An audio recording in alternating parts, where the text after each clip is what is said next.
कि तेरा जीवन है बेकार। किसके बिना बेकार है?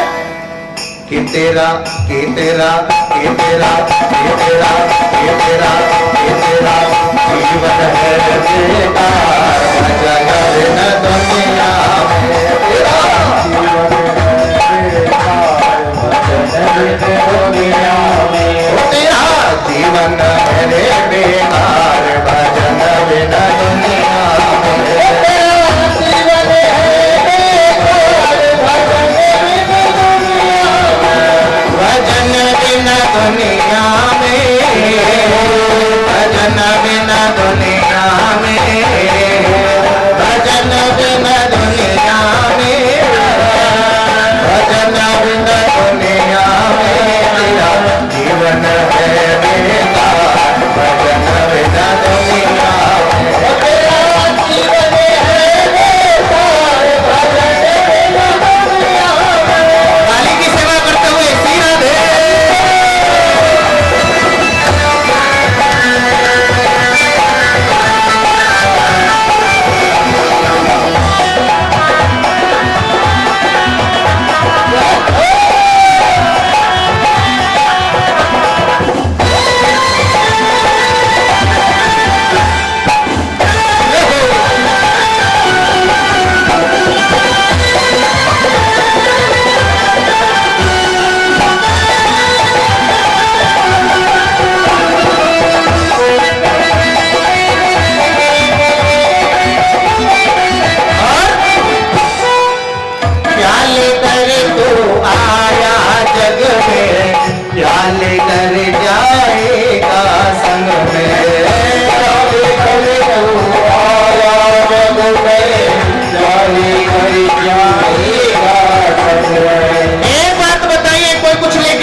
कोई नहीं लाया।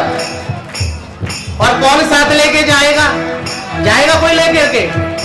कोई नहीं जाएगा। क्यों? अरे जो तुम कमा रहे हो उसको तो ले जाओ कम से कम। हाय हाय कर रहे हो, दिन रात भागम भाग कर रहे हो, एक मिनट भी चैन से नहीं बैठ सकते हो। तुम बताओ, खाना भी ढंग से नहीं खा सकते हो। भोजन करते में, खाना खाने में अगर किसी का फोन आ गया तुरंत खाना छोड़ के चल देते हो कमाई के चक्कर में। तू ढंग से खा नहीं सकता, पी नहीं सकता, सो नहीं सकता, दिन भर हाय हाय हाय हाय करता रहता है। बहुत से कह रहे महाराज जी जो हम पैर के मर जाएंगे शायद भैया ले जाए सोना चांदी। याद रखना ये संसार वाले पहले उतर वाले, मरने के बाद में भीतर बहू है चुपचाप उतार ना कान गिर जाए, कहां ले जा रही है, टोकरी जाए तो दे जा। याद रखिए कोई संग न ले जावे न कोई लावे। तो बोले क्या होता है, कैसे जाना होता है सबको? धन दौलत लेके जाओगे तो हो तो जाएगा पीछे वाला हाथ, हो तो जाएगा हाथ पसार। भजन बिना दुनिया में तेरा जीवन है बेकार। भजन बिना दुनिया में तेरा जीवन है बेकार। भजन बिना दुनिया में तेरा जीवन है बेकार। भजन बिना दुनिया में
हीरो बेकार वो तू हो जाएगा बेकार भजन बिना दुनिया में तेरा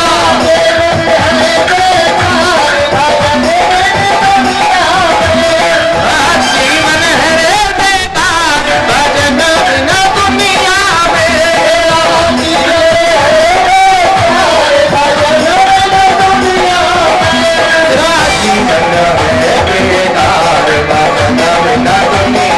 में तेरा जीवन है बेकार भजन बिना दुनिया में। एक बार जोर से बोलना पड़ेगा जय जय श्री अभी आनंद नहीं आया और जोड़ते बोलो जय जय कि तेरा जीवन है बेकार गाओ मेरे साथ कि तेरा जीवन है बेकार भजन बिना हे महाराज जी बहुत से करो हे महाराज भजन के बिना तो चल जाएगा पर रोटी के बिना बेकार है याद रखिए जब तक प्राणी भजन नहीं करेगा जब तक उसकी मुक्ति हो नहीं सकती प्यारे। आज आत्मदेव मरवे को जा रहे हो जंगल में महात्मा ने समझाया तू बाबरो मत बने लाला ओए पागल तो ना है रो तू पागल मत बने लेकिन आत्मदेव नहीं सुधरे हो। आत्मदेव कह रहे है तुम तो साधु हो संत हो तुम क्या जानो कि पुत्र का सुख क्या होता है संतान सुख क्या होता है। अगर बेटा बेटी माता पिता की गोद को कितना भी गंदो करे फिर भी उनको बड़ा आनंद आवे है ना। आत्मदेव ने कहा या तो मुझे कोई पुत्र प्राप्ति का फल दीजिए और नहीं तो तुम्हारे ही सामने मर जाऊंगा। और जैसे ही कहा आज संत घबरा गए अगर ये दुष्ट मेरे सामने मर गया तो मुझे भी पाप लगेगा। कि संत हृदय नवनीत समाना संतों का हृदय नवनीत है प्यारे मक्खन जैसा मुलायम होता है। संत ऊपर से कठोर दिखाई देते हैं लेकिन अंदर से बड़े मुलायम होते हैं साहब। संत ने अपनी झोली में हाथ डाला और एक फल निकाला दे दिया जा मरे मत अपनी पत्नी को खिला दियो चल। और आत्मदेव अपने घर आयो और अपनी पत्नी धुंधली ते कह रहा है अरे सुनइए का आज तक मैंने मेरी एक बात नहीं मानी लेकिन आज हाथ जोड़ के विनती कर रहा हूं ये संतों का प्रसाद है संत का फल है इसको तू जरूर खा लेना। बोले अच्छा क्या हाँ। अब आत्मदेव तो चले गए अब धुंधली खड़ी खड़ी सोच रही है इसको खाऊं या ना खाऊं। खाती हूं तो परेशानी होती है नहीं खाती हूं तो संत का प्रसाद है। अब करूं तो करूं क्या। वो बीच में अड़चन पैदा करने लगी है कि इसको खाना है या नहीं खड़ी खड़ी सोच रही है सोचती है अगर खाऊंगी तो मेरा आहार विहार चलना फिरना बंद हो जाएगा मेरी सुंदरता चली जाएगी।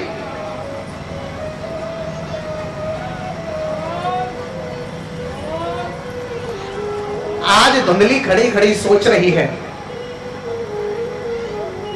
एक पड़ोसन ने देखा और पड़ोसन उसके पास गई और पड़ोसन कह रही है अरे बहन तू खड़ी खड़ी सोच रही है क्या सोचती है आखिर बात क्या है। आज धुंधली ने कहा अरे बहन हमारा पति एक महात्मा से फल लेके आया है कहता है कि इसको खाएगी तो तुझे पुत्र मिलेगा। अब पड़ोसन के मन में विचार आयो अगर जाके पुत्र हो गया तो इसके घर में खुशियां आएंगी। एक बात बताऊं तुम्हें हर प्राणी अपने दुख से दुखी नहीं है वो दूसरों के सुख से ज्यादा दुखी है कि ये अच्छा कमा क्यों रहा है अच्छा पहन क्यों रहा है अच्छी गाड़ी में क्यों चल रहा है अच्छे मकान में क्यों रहता है अच्छे बंगले में क्यों रहता है। याद रखना शास्त्र कहवे जो दूसरों की खुशियों से जलता है भगवान उसको कभी आगे नहीं बढ़ने देता। दूसरों की खुशियों से खुशी का अनुभव करिए। अब पड़ोसन आई और पड़ोसन कह रही है बहन एक बात बताऊं तेरा पति बिल्कुल पागल है। अरे कि महात्मा के फल से कोई पुत्र पुत्री होता है क्या। और भड़का दिया उसने। ऐसा कर, तेरे घर में गाय ना, उस गाय को ये फल खिला दे और चिंता मत करियो, मेरे पुत्र होने वाला है, मैं तुझे अपने पुत्र को दे दूंगी, पर बाकी बदले तू मुझे धन दे देना, कुछ धन। बोले ठीक है। दोनों में सौदाबाजी हो गई। याद रखिए, भगवान कहते हैं जो छल कपट करता है ना, भगवान उससे कभी प्रसन्न नहीं रहता। भगवान उसी को प्राप्त होता है जिसका मन निर्मल होता है, पवित्र होता है। कि निर्मल मन जन सोए मोहि पावा, निर्मल मोहि जन सोए मोहि पावा, कि मोहि कपट छल छिद्र पावा, मोहि कपट छल छिद्र पावा।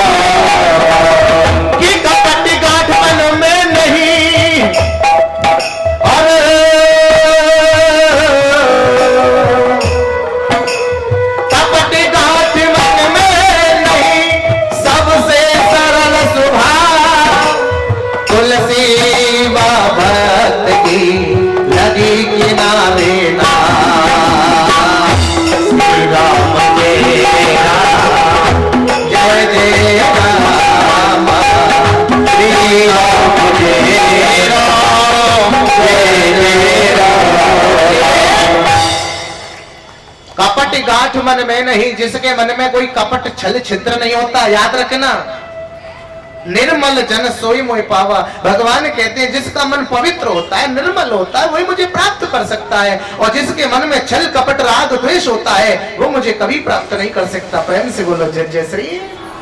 तो मन में गांठ मत रखिए, यही शास्त्र कहवे साहब। और एक बात बताऊं, आज पड़ोसिन को भड़का दिया।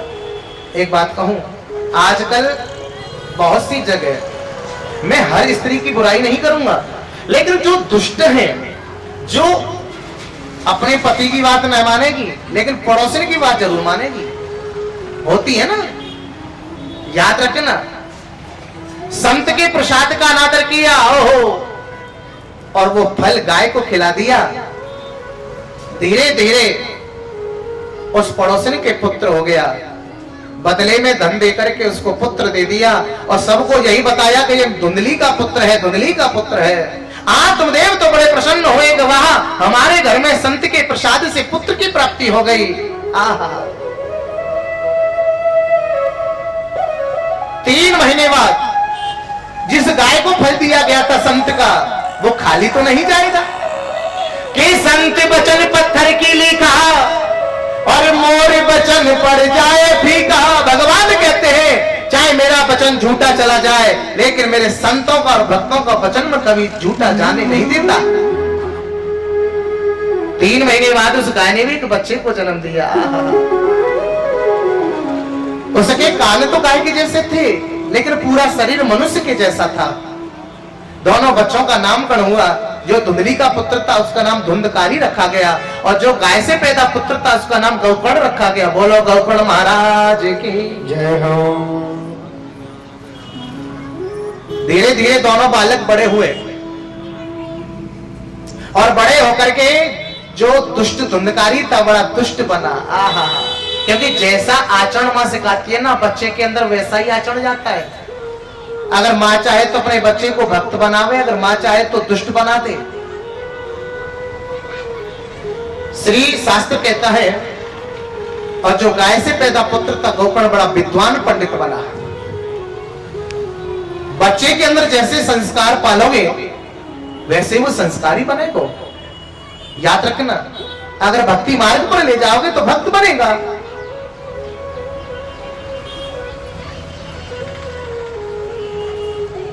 अब तो दोनों बच्चे बड़े हो गए, एक दुष्ट बना एक भक्त बना। अब तो धुंधकारी इतना बड़ा दुष्ट निकला, इतना बड़ा दुष्ट निकला कि अब तो रोज शिकायत लेकर के आने लगे। 5 वेश्याओं में फंस गया।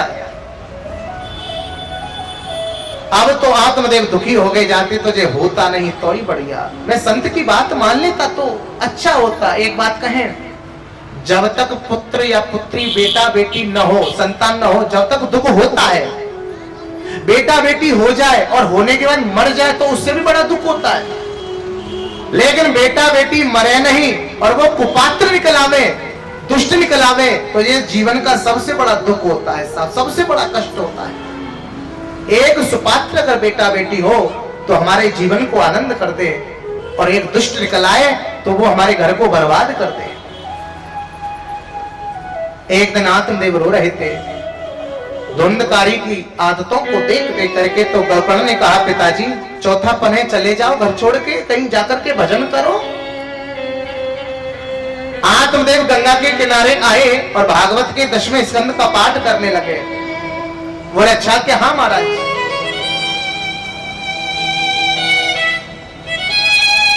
पीछे से गौकर्ण ने भी घर को छोड़ दिया, क्योंकि जहां दुष्ट होता है ना वहां सज्जन प्राणी रहता नहीं है। दोनों माँ बेटा घर में रहने लगे, जितना भी धन था सब बर्बाद कर दिया। अब माँ से रोज लड़े, ला धन लेके आ, जितना भी धन था सब खत्म कर दिया। साहब माँ कहां से लाए? एक दिन अपने पुत्र के अत्याचार से दुखी होकर के माता ने खुदकुशी कर ली, मर गई, आत्महत्या कर ली। क्योंकि जो जैसा होता है ना उस प्राणी का वैसा ही जो है परिणाम मिलता है। जब अब तो धुंधकारी 5-5 वेश्याओं में फंस गए हो, चोरी करने लगा, डकैती डालने लगा, और एक दिन राजा के घर चोरी करी महल में, और चोरी का धन वेश्याओं के कदमों में पटक दिया। वेश्याओं ने पूछा कहां से लाए हो धन? कह दिया राजा का धन है। अब वेश्याओं को पता चला कि राजा का धन है तो पकड़ी तो जाएंगे, और धन पकड़ा जाएगा तो हम भी पकड़ी जाएंगे, जेल की चक्की पीसनी पड़ेगी। बोले फिर ऐसा कोई कर्म करो कि सांप मर जाए और लाठी भी ना टूटे। कहावत है ना कि चोरी का जो धन है वो हमारे पास रहे और हमें जेल भी ना जाना पड़े। तो रात्रि को धुंधकारी पी के आयो, पी के दारू मदरा का सेवन करके आया और सो गया।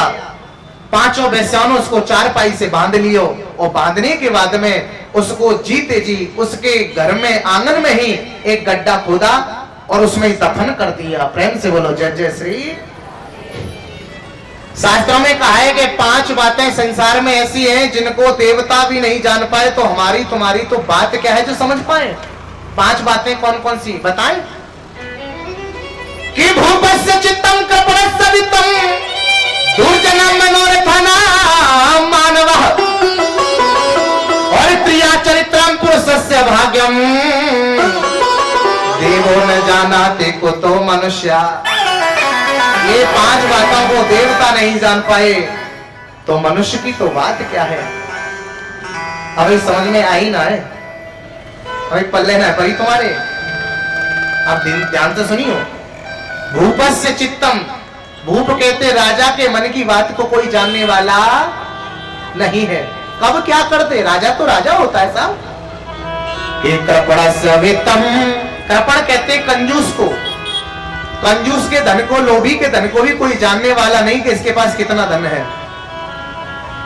दुर्जनम मनोरथानाम मानवा, जो दुष्ट व्यक्ति होता है ना संसार में, उसके मनोरथ को भी नहीं कोई जान पाता कि आखिर इसका मनोरथ क्या है।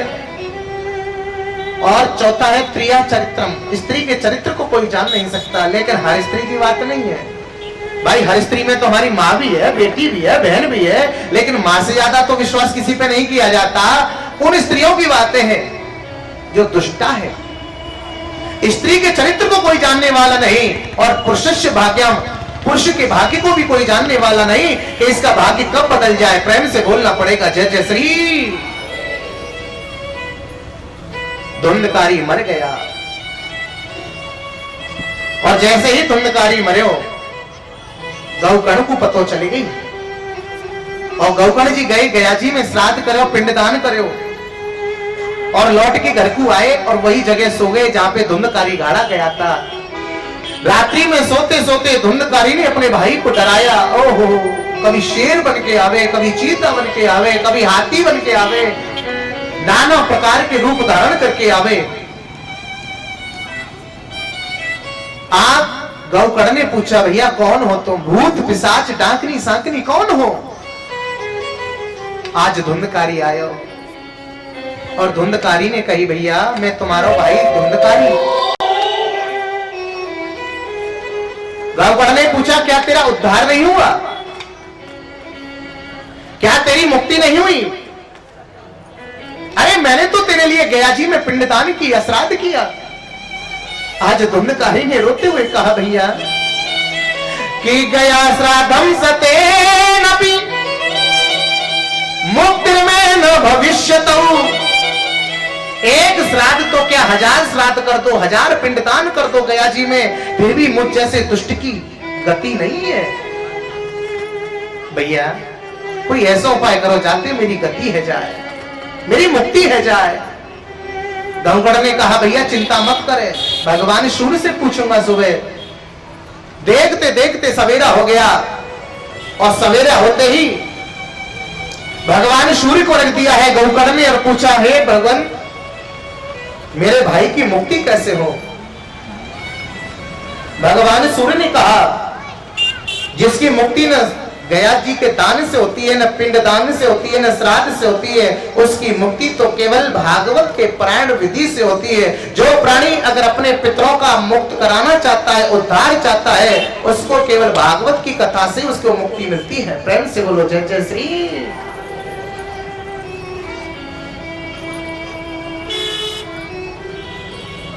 कि भागवती कथाया प्रेत योनि मुक्तये।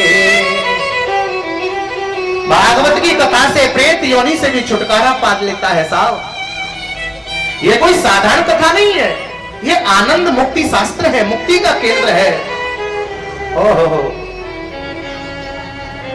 आज गौकर्ण ने भगवान सूर्य से पूछा और भागवत का प्रचार प्रारंभ कर दिया। प्रेम से बोलो जय जय श्री। खूब प्रचार करायो जैसे आप लोग के भोपाल में हो रहा है भाई। गीता यादव की पुण्य स्मृति में आप लोगों के सहयोग से शिव कुमार यादव जी और उनके परिवार कमेटी जो भी है सबके प्रभाव से इतना बड़ा प्रचार हुआ जैसे गौकर्ण ने कराया था।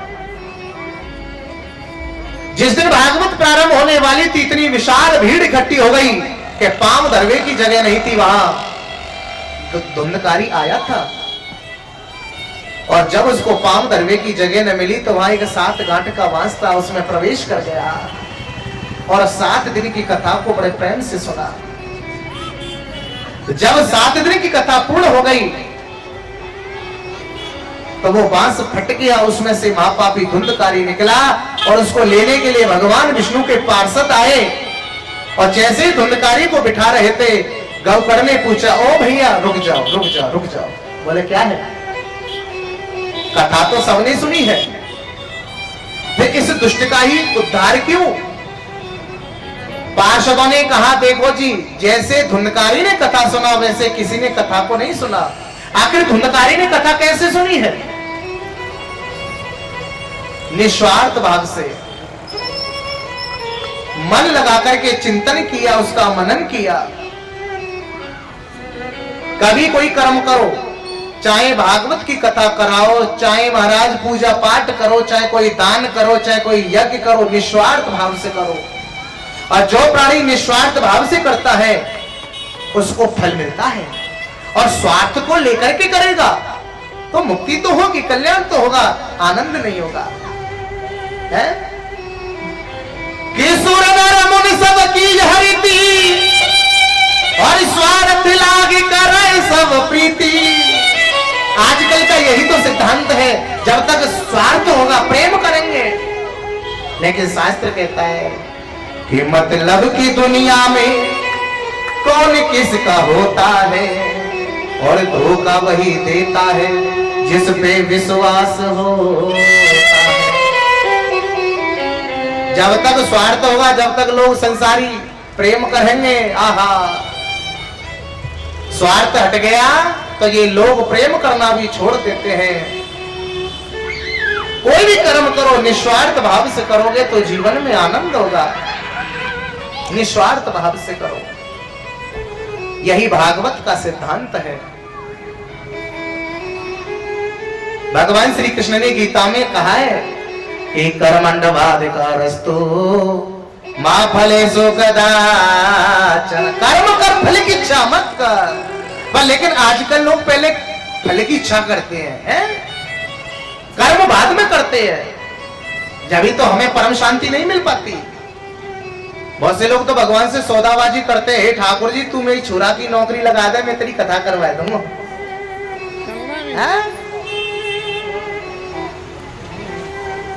हाँ, अरे मेरे छुरा को ब्याह करवाए थे, छुरा को ब्याह मैं तेरी कथा कर दूंगा। याद रखना, भगवान से सौदा करता है। अरे पहले कर्म कर, ठाकुर जी तो कृपा कर ही देगा भाई। भगवान कृपा करने वाला है। कर्म कर, कर्म फल की इच्छा मत कर। और पहले फल की इच्छा करेगा तो न तो तेरा कर्म हो पाएगा, न तेरा फल ही तुझे मिल पाएगा। इसलिए निस्वार्थ भाव से, और जो प्राणी निस्वार्थ भाव से कर्म करता है, भगवान की कृपा उसके ऊपर हो जाती है। प्रेम से बोलना पड़ेगा जय जय श्री। धुंधकारी को लेकर के पार्षद चले गए। अब तो गौकर्ण ने सावन के महीने में श्रवण मास में दूसरी भागवत कराई और सबने निस्वार्थ भाव से कथा को सुना और सबको लेने के लिए भगवान विष्णु के पार्षद आए और सबको कथा में बिठा बिठा करके विमानों में ले गए भगवान के धाम। प्रेम से बोलो जय जय श्री। अच्छा एक बात बताओ, 13 तारीख को कथा विश्राम है और 7 दिन पूरे हो जाएंगे, और जब भगवान के पार्षद विमान लेकर के आएंगे तो कौन कौन बैठ के चले गोवा में? चलोगे का विमान में? चलोगे ऊपर बैठ के? हे महाराज जी एक बात बताऊं, जिनको पता पड़ जाएगी ना 12 तारीख को कल विमान उतरे को यहाँ पिया, और बहुत से तो करते ही नहीं आवेंगे। बोले अरे अभी हमें थोड़ी जाना है, अभी तो हमें अपने छुरा को ब्याह करना, नाती को देखना, नाती को ब्याह करना, भी ये काम करना, भी वो कर्म करना, याद रखना। लेकिन वास्तविकता यह है कि भगवान की कथा का आनंद होता है। मोक्ष किसे कहते हैं? जो अपने मोह का क्षय करते, नाश करते, अपने मोह को तोड़ दे संसार से, वही तो मोक्ष है। जो प्राणी संसार से आसक्ति करता है, प्रेम करता है, वो आसक्ति है, और भगवान से प्रेम करता है वो भक्ति है। याद रखनी है, जिसने संसार को छोड़ दिया भगवान के पीछे, उसका नाम संसार में हो गया। मीरा ने भगवान के लिए जहर भी पी गई थी, पता है क्या? भगवान पे भरोसा था, लेकिन फिर भी भगवान ने उसके जहर को अमृत बना दिया। याद रखना, जब तक प्राणी को विश्वास नहीं तब तक जीवन में आनंद नहीं। 5वीं भक्ति का ही नाम विश्वास है कि मंत्र जाप मम दृढ़ विश्वास, मंत्र जाप मम दृढ़ विश्वास, भजम भज नस्वेत प्रकाश। 5वीं भक्ति का नाम विश्वास है। जिसने मंत्रों में, भगवान की कथाओं में, जप में, तप में, दान में, पूजा पाठ में विश्वास कर लिया, उसी के जीवन का कल्याण हो गया। प्रेम से बोलो जय जय श्री। ये भगवान की कथा विश्वास के पात्र की है, बस विश्वास रखिए। गौकर्ण की कृपा से सबका उद्धार हुआ और सब लोग जो है भगवान की कृपा के पात्र बने। तो इसलिए कथा को निस्वार्थ भाव से सुनो और पढ़ो। आज की कथा, क्योंकि समय बहुत हो गया भाई, मन तो हमारा बहुत है कि 6 बजे तक कथा चलाएं, लेकिन तुम लोगों की भक्ति को देख करके सुबह से हो गया, खाया नहीं, पिया नहीं, बेचारों ने कितनी मेहनत करी है। तो आज की कथा यही, धुंधकारी उद्धार पे।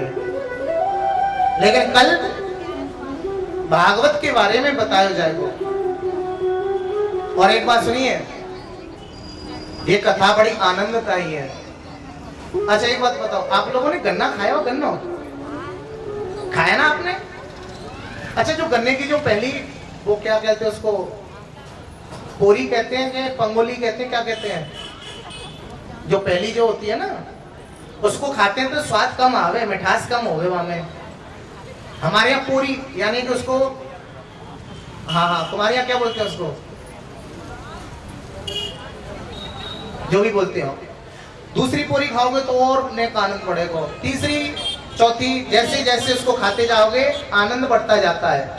ऐसे ये भागवत गन्ना है, आज पहला दिन है, आनंद कम आयो, लेकिन कल आनंद बढ़ेगा, पूरा आनंद नहीं, थोड़ा सा बढ़ेगा, परसों आनंद और बढ़ेगा। और जब भगवान कृष्ण को जन्मोत्सव मनाया जाएगा, ओहो इतना आनंद आवेगा साहब कि बस कछु पूछो नहीं। तो ये आनंद की कथा है। आज तो थोड़ा जल्दबाजी में कथा करनी पड़ी, क्योंकि लोग बेचारे परेशान भी हैं, भक्त भी, तो भक्तों का भी तो ध्यान रखना है। तो आज की कथा यहीं रखेंगे और कल से पूजन भी होगा। माँ भगवती की कृपा है, माँ कालिका की कृपा है, जो हमारे जीवन का आनंद है, जो आपको माँ भगवती के दरबार में भगवान कृष्ण की कथा श्रवण करने का फल मिल रहा है। आज एकादशी भी है, आज आपने भगवान की कथा सुनी है तो आपको पूर्ण फल प्राप्त हुआ।